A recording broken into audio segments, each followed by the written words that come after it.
দেশের ব্যাংকগুলোকে ১২৩ টাকার বেশি দামে রেমিট্যান্স না কেনার নির্দেশনা দিয়েছে বাংলাদেশ ব্যাংক।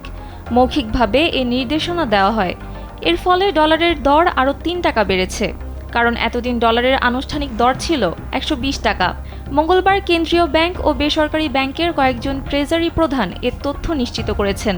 দেশে গত ২ বছর ডলার বাজারে অস্থিরতা ছিল। অন্তর্বর্তী সরকার দায়িত্ব নেওয়ার পর গত ৪ মাসে পরিস্থিতি স্বাভাবিক হলেও গত সপ্তাহে হঠাৎ করে ডলারের বাজারে শুরু হয় অস্থিরতা। কিছু ব্যাংক ১২৬ থেকে ১২৭ টাকায় ডলার কিনেছিল, যদিও রেমিটেন্স কেনার সর্বোচ্চ রেট ছিল ১২০ টাকা। ব্যাংকাররা জানান, ডিসেম্বরের শুরুতে পুরনো আমদানি দায় পরিশোধের জন্য সরকারি কয়েকটি ও বেসরকারি খাতের একটি ব্যাংক বেশি দামে প্রবাসী আয়ের ডলার কিনতে শুরু করে।